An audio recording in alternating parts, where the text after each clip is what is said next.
OK, Vincent Marissal a décidé, lui, qui publiait des extraits du budget. Oui, j'ai une petite précision. Il n'a pas OK. brisé le huis clos. C'est parce que le PQI, Oui. ça, c'est déposé le matin du budget. Fait Le qu'il a été matin? déposé à 10 heures. OK. Fait que ce qu'il a OK. publié, parce que j'ai demandé au cabinet Ça d'Éric aussi. Girard, je disais ça, est-ce que Vincent Marissal vient de briser le secret du budget? Puis non, c'est un extrait d'un document dans le PQI déposé ce matin. Bon, OK. Donc, il n'a pas brisé le secret du huis clos, parce que pour vous mettre un peu dans le bain, c'est qu'actuellement, depuis 9 h ce matin ou à peu près, les journalistes politiques comme Louis Lacroix, Philippe Rodrigue-Comeau est là aussi, Marie-Ève Fournier, chroniqueur économique du 98.5, sont en huis clos.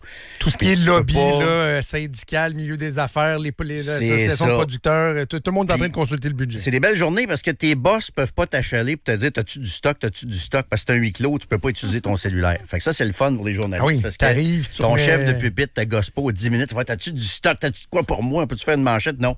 Ils analysent le budget. Bref, Vincent Marissal a rendu public certaines grandes lignes du PQI. Ça, d'ailleurs, le PQI, il y a des montants au troisième lien pour le troisième lien là-dedans. Le PQI. Il y en avait, oui. Oui, il est supposé avoir des montants pour le troisième lien dans le PQI.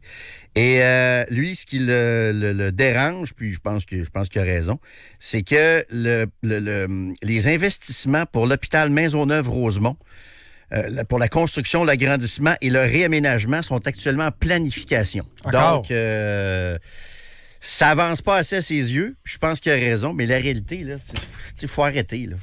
Puis moi, le premier aussi, là, qui demande des montants peut-être pour un troisième lien, pour toutes sortes d'affaires peut-être aussi. Ils n'ont plus une scène! Ils n'ont plus une scène! Fait que l'écureuil va garder sa résidence encore à Maisonneuve-Rosemont pour un bout, là. Parce que le projet et le financement n'est qu'en planification présentement selon les documents du PQI que Vincent Marissal a décidé de publier sur son compte X ce matin. Là. Ça va être quoi le bilan de la CAQ? Gaspillage?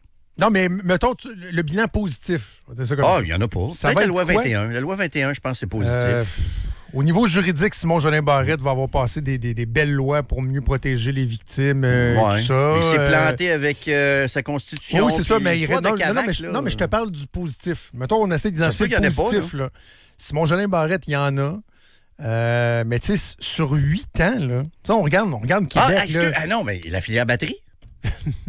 Ça n'a pas marché, ça? Sur 8 ans. C'est les chialeux qui disaient ça. Il n'y a pas juste à Québec là, que le bilan est très, très, très mince. Le nombre de projets non livrés. Moi, quand je vais penser à la CAQ, échecs, quand je vais penser à la CAQ dans 20 ans, ça va être gaspillage. Gaspillage de fonds publics, Fitzgibbon, pelletage d'argent des contribuables dans le feu. Mais si on se force vraiment, puis il n'est pas obligé d'avoir de positif, mais si vraiment on se force, moi, je vais mettre la loi 21 dans le positif.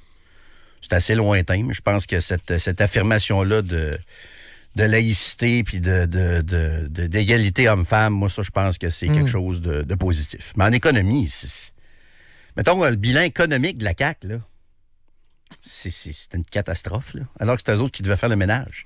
On les a élus pour faire le ménage, puis ils ont gaspillé l'argent. Ils ont fait pire que tous les autres avant qui étaient là. Tu sais, des fois, je trouve que c'est facile pour les libéraux et les autres de dire « Ah, vous êtes arrivés, il y avait 4 milliards de surplus, puis vous êtes arrivés à 12 milliards. » Tu sais, c'est facile parce que oui, c'est sûr qu'il y a une période qui a été difficile, la pandémie, tout ça, mais comme dans toute la pandémie, à un moment donné, il y a des limites à tout mettre sur le dos de la pandémie, là. Tu sais, la réalité, c'est que là, on se doit le cul. Mais on a l'impression qu'il n'y a pas grand-chose qui s'est amélioré. T'sais, ça s'est-tu amélioré dans les hôpitaux? Non. Ça s'est-tu amélioré dans nos écoles? Non. Est-ce que ça s'est amélioré à la SAC? Non. Est-ce que les projets informatiques, ça s'est amélioré? Non. Est-ce que les grands projets d'infrastructure routière se sont matérialisés? Il y a la rénovation du pont Louis-Hippolyte-Lafontaine, mais qui explose aussi, du tunnel Louis-Hippolyte-Lafontaine, mais qui explose. À part de ça, qu'est-ce qui a été livré, là?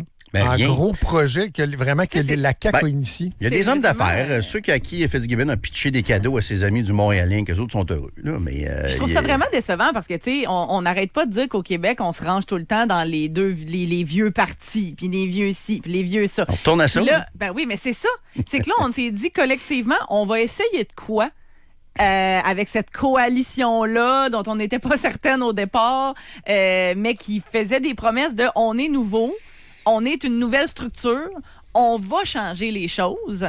Et non seulement ils ne les ont pas changées à la manière qu'ils nous ont laissé entendre qu'ils le feraient, mais ils ont empiré les affaires à tous les niveaux, presque c'est ça, tous c'est les ça que niveaux. j'allais dire, c'est que ça s'est pas ils n'ont pas empêché de se détériorer. Ça a empiré dans les hôpitaux. Il n'y avait pas d'écureuil à Maisonneuve-Rosemont avant. Là. Non, puis ne serait-ce que la taille de l'État, puis tout ça. Hey, je veux dire, OK, là, Mme Duranceau, elle commence à dégrossir. Là, mais il est trop tard. Il est trop tard. Puis c'est ça qui est plate, c'est que ça va avoir, j'ai l'impression, une incidence sur toutes les prochaines entités qui vont essayer de créer quelque chose. D'ailleurs, peux-tu me passer le journal, Gala? Oui. Parce que je veux parler un peu de la chronique de mon ami Richard ce matin, Richard Martineau, dans le Journal de Québec. Merci, Kat. Richard a une chronique dramatique ce matin. Là. Richard, en fait, il a raison. Là, il dit que le Québec se défait. Là, je veux dire, c'est carrément ça. Puis il compare ça dans le style de Richard avec des déclarations d'Albert Camus et tout ça. Mais allez lire ça, OK? Puis il dit qu'on est dans le mur. Ça fait qu'on dit aussi, là, c'est pas une grande découverte de Richard, mais ce qui me fait de la peine, c'est sa toute dernière phrase. L'avez-vous lu un matin, Richard, dans le Journal de Québec? Non. Sa toute dernière phrase, après avoir décrit l'état du modèle québécois. Il dit « Si j'étais jeune, je préparerais mes valises. Si j'étais jeune, je préparerais mes valises. » Ça, c'est Richard qui dit ça. Là. Tu connais Richard, là, autant que moi, Joe, là, c'est un souverainiste. Là. Richard, c'est un gars qui aime le Québec. Là. C'est un gars qui, je pense qu'il voterait oui encore aujourd'hui au référendum. Là. Mais il est très parisien aussi. Oui, puis c'est correct aussi. C'est bien correct. Non, mais ça fait aussi, une alternative. Oui, mais Paris, c'est pas une alternative. Là. Pour un gars comme Richard, la France, c'est pire que le Québec. Là. Je pense que la France, avec le chaos, les tensions, l'économie, les grèves, les ci, les ça, le désordre. Puis là, en passant, faites pas le saut, là. Faites pas le saut, là, les fragiles, là. L'extrême droite va gagner des mairies, là. C'est en fin de semaine, ces élections municipales en France, là. C'est quand, ça? En fin de semaine, dans 2 semaines. Faites pas le saut, là. Que le ministère de l'Intérieur, là-bas en France, appelle l'extrême droite, ils vont faire des gains, là. C'est le chaos total en France, là. C'est le parti de Le Pen et de... Comment il s'appelle, là? Ben, voyons, le jeune, là. C'est quoi le nom du jeune, là? Voyons, c'est bon. Bardali, c'est ça? Bardali? Jordan. Jordan Bardali. Faites pas le saut, là. Faites pas le saut. Ils vont gagner beaucoup de mairies, là, l'extrême droite en France, parce que c'est le chaos total. Fait que quand Richard parle de faire ses valises, je pense que Richard, je ne veux pas parler à sa place, mais les vacances à Paris, c'est le fun. Vivre à Paris, à moins qu'il soit multimillionnaire, vivre dans le 16e et tout ça, mais c'est pas le fun de vivre. Je connais beaucoup de Français. Mais donc, l'alternative, c'est quoi? Ben, il y en a plein. Ça peut être l'Arizona. Non, mais selon Richard. Je sais pas, il dit pas, là. Okay. Mais la France n'est pas un Eldorado. Là. Je pense qu'il y a tout le monde qui visite la France, qui suit un peu ce qui se passe en France. Ce n'est pas un Eldorado. Bref, ça me fait de la peine de lire ça.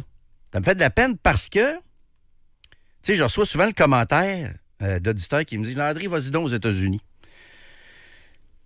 Je suis en train de donner les clés à mon garçon pour qu'il puisse quitter le Québec aussi. Pas le forcer à quitter le Québec. Mais dans toute ma façon que j'ai de gérer ses études postsecondaires et tout ça, les démarches que je fais, une de mes priorités, c'est de lui donner les clés pour quitter le Québec aussi. Quand je regarde ce qui se passe, là, la décrépitude des hôpitaux, des écoles, etc., je me dis, veux-tu vraiment qu'ils vivent là-dedans? Veux-tu vraiment qu'ils vivent? Là, on était à quoi? Les plus gros taux, c'est du 54 d'impôts. Il y a des gens de l'IRIS qui suggèrent des taux de 71 d'impôts. Puis je me dis, veux-tu vraiment qu'ils vivent là-dedans, là? C'est un peu ça que Richard écrit dans son article de ce matin. Puis ça me fait de la peine parce que moi, je suis Québécois. Je le dis souvent, je me sens plus Québécois que Canadien. J'aime ma ville. Moi, je suis très attaché à ma ville de Québec, mon ancien hood, Orsainville. Je vis au cœur de la ville parce que j'aime ma ville aussi, tu sais. Mais je me dis, OK, faut que je donne les clés à mon garçon. Si lui décide, si il veut rester ici, il resterait ici là, à payer des impôts en malade mental et à ne pas avoir de service. Là. Ça sera mais en même temps, la façon que tu le présentes, oui. Ton gars ne sera pas reçu comme demandeur d'asile aux États-Unis. C'est pas Sam Hamad qui a quitté sa famille puis la Syrie pour venir dans un pays où il y avait espoir d'une vie meilleure. Non, là, mais, moi, ce que je lui donne, c'est pas parfait de l'autre côté de la frontière non plus. Non, là. mais pour quelqu'un qui a des diplômes, c'est mieux ici, c'est mieux aux États-Unis qu'ici. Quelqu'un qui... C'est pour ça que je te dis, j'y donne les clés dans ma façon de planifier ses études postsecondaires. Qu'il y ait des options. Qu'il y ait des options qui soient exportables, contrairement à moi. Mais est-ce que tu souhaites qu'ils reviennent ou tu dis genre, regarde, mon grand, je souhaite de rester là? Dans le contexte actuel, j'aimerais beaucoup mieux qu'il gagne sa vie à l'extérieur du Québec. Là. Ah oui. Pas de service avec des impôts en fou. Je préférais, puis ce sera son choix. Mais je donne les clés, puis ça me coûte cher pour qu'il puisse avoir le choix entre les deux. S'ils décident de rester au Québec avec 54 d'impôts, ultra taxés, ultra égorgés par le fisc, avec pas de service, ce sera son choix. Mais au moins, je vais avoir la conscience tranquille en me disant, je vais y avoir donné les outils. Puis il y a eu un choix à un moment donné, puis il aurait pu sacrer le camp du Québec. Puis ça me fait pas plaisir, là. Mes ancêtres sont québécois, mon grand-père, mes grands-parents. J'écoute du Paul Piché chez nous le samedi soir. J'ai des samedis souveraineté avec ma blonde, avec un petit verre de vin, écouter du Paul Piché. Puis j'ai voté oui en 95. Ça me fait pas plaisir de faire ça, là. Mais je trouve important de le préparer à quitter l'enfer fiscal, puis un endroit où on n'a pas de service, où le contrat social a été brisé. Mettons, tu sors avec ta blonde, avec les enfants, tu vas au restaurant, passes une petite journée relax, tu vas te promener, faire tes commissions. Tu sais, je veux dire, on n'est pas dans un goulag non plus. Là. Pas du tout. Oui, on n'en a pas pour notre argent, blablabla, mais il reste qu'il y a des gens partout au monde qui sont prêts à venir ici pour changer de vie. Là. Moi, je veux bien être ultra critique de notre société, ultra critique de François Legault. Il y a quelques minutes, je disais, ça sera quoi son bilan? Mais en même temps, moi, je suis pas dans une dynamique non plus de me dire, il faut que je quitte le Québec. C'est que je te parle de choix. Je prenne les chambres à mon c'est que je te parle de choix, là. Ben, tu sais, moi, si mon enfant dit, un de mes enfants dit, je vais aller étudier aux États-Unis, ça me fera pas plaisir parce que je veux garder mes enfants près de moi. Là. Je veux pas qu'ils ils reviennent au Thanksgiving puis à Noël. Ouais, ben, c'est ça, j'aime. Ouais, je pense pas de stress. Je pense que t'aimes ça voir ton gars plus qu'au Thanksgiving. C'est pas loin des États-Unis non plus. Là. Mais oui, mais c'est pas la même chose que d'avoir ton enfant dans ton environnement. Là. Mais si c'est son choix ou à mon gars ou à ma fille, je vais les respecter absolument. Je vais même les encourager. Mais je préfère qu'ils restent ici, puis qu'à la limite, de les encourager à contribuer à changer notre société, à se faire entendre, à appuyer des causes, à s'impliquer, à la limite, c'est parce que si on se dit tout, à quoi bon, encourageons les prochaines générations à aller ailleurs, ben... Oui, mais à un moment donné, c'est comme... si on veut que ça change... C'est comme une décision égoïste. On vit dans une société qui t'empêche carrément de t'enrichir. L'État t'appauvrit le jeudi. Puis si au moins il y avait les services, moi, ça me dérangerait pas de payer ces impôts-là. Ça me dérangerait beaucoup moins si les services étaient là. Mais là, je sais pas ce que ça prend pour allumer, là, qu'on les a pas, les services. Puis il y a vraiment... c'est vraiment un choix égoïste pour lui et non pour la société, que je me dis. Puis au pire, s'il va là-bas puis qu'il revient après des études puis qu'il a le goût de s'impliquer en politique ou d'influencer autrement, il sera allé voir ailleurs un peu ce qui se fait de bien aussi. Puis ailleurs, je le sais que c'est pas parfait. Mais d'avoir le choix entre le Québec puis des sociétés plus riches, plus prospères, moi, je pense que c'est un beau cadeau à y faire. Je pense que c'est un beau cadeau à y faire de donner une clé. Puis s'il veut pas se servir de la clé, il s'en sert pas. Mais c'est plate qu'on en soit là. Puis je reviens à Richard. Je trouve ça dramatique qu'un souverainiste comme Richard, un gars qui aime le Québec, la culture francophone, dit que s'il était jeune, il ferait ses valises. Je trouve ça triste aussi, puis je trouve que ça en dit long. Quelque chose de triste là-dedans aussi, là, du fait qu'on puisse songer à l'exode, là, dans certains cas. Moi, je pense qu'il ne faut pas lancer la serviette. De façon collective, là, effectivement, chaque choix personnel est un cas d'espèce en soi, puis il faut le respecter, mais de façon collective... Moi, je pense pas qu'il faut lancer la serviette. Là. Puis c'est pas vrai que tout est à chier au Québec non plus. Là. Pas grand-chose qui marche dans les... Il y en a des choses qui marchent, Jérôme. Il y a bien des affaires qui marchent pas, mais il y en a des affaires qui marchent quand même. Là, dans le paysage étatique, pas grand-chose qui fonctionne. Là, il y a bien des affaires qui pourraient fonctionner mieux. Qui fonctionnent mais mal. Pas grand-chose qui fonctionne. Il faut relativiser un petit peu aussi. Dans ce qui est d'étatique, faites-moi la liste de ce qui va bien. J'ai un petit peu de difficulté à les trouver. Là. Je suis très ouvert, mais... l'assurance maladie, moi, je prends des médicaments. Bon, j'ai un régime privé, mais ceux qui n'en ont pas, la RAMQ va payer. Le dentiste, là, il y a eu des avancées, ça vous coûte moins cher. Les assurances privées. Quand on veut gérer nos impôts, oui, des fois, c'est chiant, mais il reste qu'on a un système. Quand j'envoie mes impôts, je sais que le chèque il va revenir. S'ils me doivent de l'argent, je sais que si j'en dois, il faut que je le fasse. Mais je sais que si j'en ai, l'État va respecter. On a des beaux retours d'impôts. Nos enfants, le système d'éducation, il est loin d'être parfait, mais il y a un système d'éducation. Puis s'ils vont au privé, ça ne nous coûte pas trop cher parce qu'il y a une partie qui est plus... on peut identifier tout ce qui va mal, mais c'est pas vrai. Quand on dit qu'il ne faut pas jeter le bébé avec l'eau du bain... C'est pas tout qui va mal au Québec non plus, là. Mais on se contente de peu, là. On se contente de peu, parce que tu parlais des dentistes et tout ça, c'est privé. C'est des assurances privées. Puis la RAMQ, combien de gens Les journaux sont tapissés toutes les semaines, puis on a reçu, nous autres ici, de temps en temps, des gens qui ne peuvent pas être remboursés pour des traitements. Pour des traitements particuliers, puis ça, mais il reste qu'en général, encore là, je dis pas que c'est parfait. Mais tu sais, je le répète, là, à un moment donné, là, c'est pas un goulag, le Québec. Là. Puis le Canada non plus, là, parce qu'il y a la portion fédération aussi là-dedans.